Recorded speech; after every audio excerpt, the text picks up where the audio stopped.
Hey guys, Stoic here, and today there's a behind-the-scenes trailer of Call of the Dead. Just finished watching the Call of Duty 2013 Championship Finals. Good job, Farico. Good job, all the other teams. And I'll let you enjoy.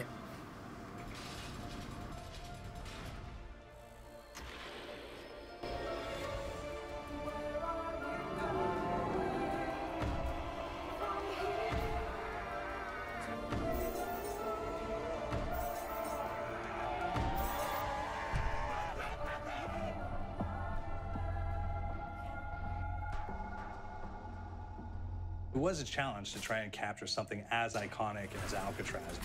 You know about this. This is arguably the most famous prison in the world, and now you're in it. Just the space, the physicality of it, because it's quite claustrophobic.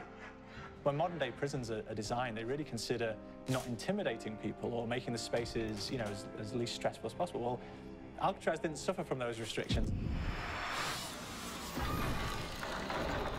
They did the research, they went out, studied Alcatraz, not just from books or internet. They were actually there to feel the environment, so it really sets a mood that gets you a little spooked.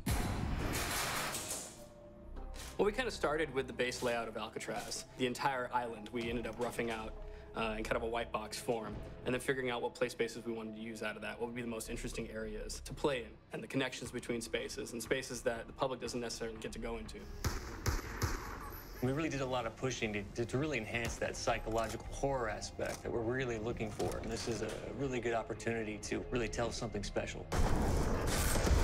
Like I got stuck right through the gates of hell.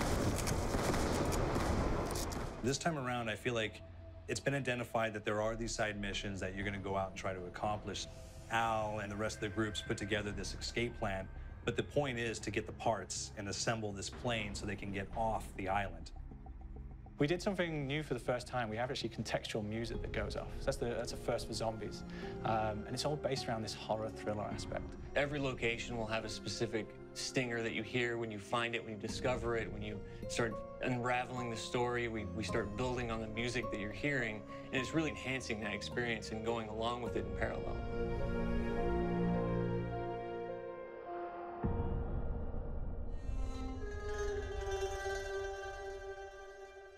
Because we wanted to embrace this kind of horror thriller element, we wanted character actors, guys who could really embody someone and then convey emotion. So that's why we went for guys like Ray Liotta, getting in that kind of guy, we wanted the frantic nature. So he plays a character called Billy Handsome, who's this kind of psychopath who would be employed by the mob to kill people in interesting ways.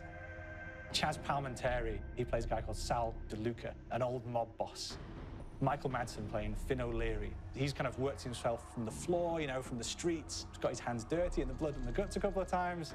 And then we had Joe Pantoliano, and he plays Arthur Arlington, who's nicknamed the Weasel. Those guys, they bring a quality and a subtlety and timing that you can't really identify or try to recreate. Bring it on, dirtbags! You start off in the afterlife mode, and that's just going to be what's going on. You're going to try to solve the mystery from the second you start. Afterlife, to me, brings a new element, like a new puzzle element. It forces me to think a little bit more or look for the clues or kind of think of zombies on a slightly deeper level. You see clues throughout the map that tell you, ooh, perhaps if I'm in the afterlife, I can interact with this object, or there's some puzzle going on here that I need to be in the afterlife. Back east, I whacked a dirty dentist with one of these. Took forever, too. Alcatraz has a Civil War kind of fort background before it turned into a penitentiary. And so we had this kind of backstory, the idea that the warden would have collected Civil War weaponry. One of them is a blundergat. It's a fictional weapon, but the idea of the combination between a blunderbuss and a Gatling gun. And possibly, there might be a way of upgrading it to a more fantastical weapon that the players may find. You all gotta go sometime.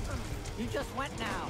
There's one main zombie, one big zombie that's going to come through and wreak havoc on your life.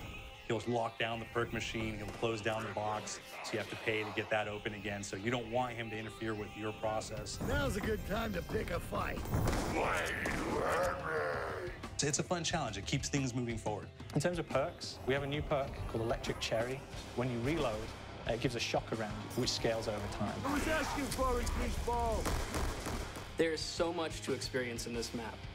Every time I play it, there's a new tactic to take, a new experience, a new objective to go for.